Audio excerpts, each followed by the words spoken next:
राय हूँ, उत्तर प्रदेश कांग्रेस पार्टी का media department का चेयरमैन हूँ और इस यात्रा के लिए जो मीडिया कमेटी बनाई गई उसका भी चेयरमैन हूँ मैं अभी चंदौली से चलकर यात्रा के साथ चल करके यहाँ तक आया हूँ। अभी पीछे संगीपुर में यात्रा रुकी हुई थी जहाँ हमारे राष्ट्रीय चेयरमैन जयराम रमेश की प्रेस वार्ता थी। उसके पहले लालगंज में सभा थी, विशाल जनसभा हुई है। खैर, मैं मुद्दे पर आता हूँ। राहुल जी न्याय यात्रा लेके चले हैं। पहले भारत जोड़ो यात्रा थी, अब भारत जोड़ो न्याय यात्रा है। तमाम तरह का अन्याय देश में है, उस अन्याय के खिलाफ लड़ने की यात्रा है। संविधान और लोकतंत्र बचाने की यात्रा है। राहुल जी की यात्रा कल रायबरेली की तरफ आएगी। मैं आप लोगों से मिलने आया था और अपील करने आया था कि आप सब लोग इस यात्रा का साथ दीजिए। ये यात्रा देश और संविधान को बचाने की यात्रा है। ये यात्रा किसान और जवान को बचाने की यात्रा है। ये यात्रा इस देश की अस्मिता को बचाने की यात्रा है। देश की विदेश नीति बर्बाद हो गई है, देश की अर्थव्यवस्था बर्बाद हो गई है। 4 गुना कर्जा हो गया है मोदी जी की सरकार में देश पर। चीन ने 2200 किलोमीटर हमारे देश में कब्जा कर लिया है। बेरोजगारी 45 साल से सबसे चरम पर है। जिस महंगाई के नाम पर मोदी जी आए थे वो आसमान छू रही है। रुपए को कह के आए थे कि रुपया डॉलर के मुकाबले बराबर हो जाएगा, वो पाताल में चला गया है। 30 रुपये पेट्रोल देने का वादा करके आए थे, आप देख रहे हैं पेट्रोल कहाँ पर है।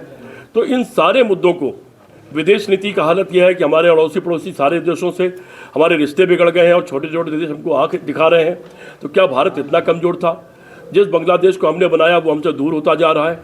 हर बुरे वक्त में जिस रूस ने हमारा साथ दिया वो पाकिस्तान की तरफ बढ़ता जा रहा है।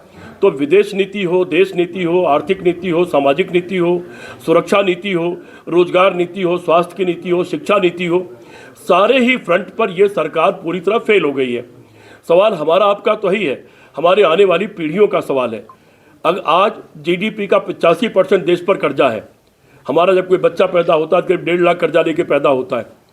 इससे थोड़ा ही ज़्यादा कर्जा हो जाने पर श्रीलंका में दिवालियेपन के कगार पहुंच गया श्रीलंका, और आपने देखा कि वहाँ क्या हुआ। हमको इस देश को उस सारे हालात से बचाना है। हमारी आपकी जिम्मेदारी है कि हम आप मिलकर के अपनी अपनी भूमिका अदा करें। मैं आपसे अपील करने आया हूँ कि राहुल गांधी जी की यात्रा में साथ दीजिए। कल राहुल गांधी जी की यात्रा थोड़ी सी स्थगित करनी पड़ी थोड़ी देर के लिए सुबह, क्योंकि उनके ऊपर कोई 2018 में किसी ने केस कर दिया था जिसमें कल उनको अदालत में पेश होना है सुल्तानपुर में। इसलिए वो यात्रा 2 बजे से शुरू होगी फुर्सतगंज से, और उसके बाद की यात्रा के सारे प्रोग्राम आपको मिल गए होंगे, और नहीं मिले होंगे तो सुशील पासी जी जो हमारे प्रदेश के उपाध्यक्ष और प्रवक्ता भी हैं वो आपको उपलब्ध करा देंगे। मैं बस आप सबसे हाथ जोड़ करके विनती करता हूँ कि मेन मीडिया, अडानी अंबानी का मीडिया तो हमारा साथ नहीं दे रहा, देने वाला भी नहीं है, लेकिन आप सब लोगों से अपील करता हूं कि जैसे पूरे देश में पीछे से सारी सोशल मीडिया ने, छोटे छोटे टीवी चैनल ने, छोटे अखबारों ने इस यात्रा को बहुत बड़े पैमाने पर साथ दिया है और इसका प्रचार प्रसार किया है, उसी तरह से इस यात्रा का आप लोग भी साथ दीजिए। बस मैं ये अपील करने, ये विनती करने आया हूँ। बहुत बहुत धन्यवाद।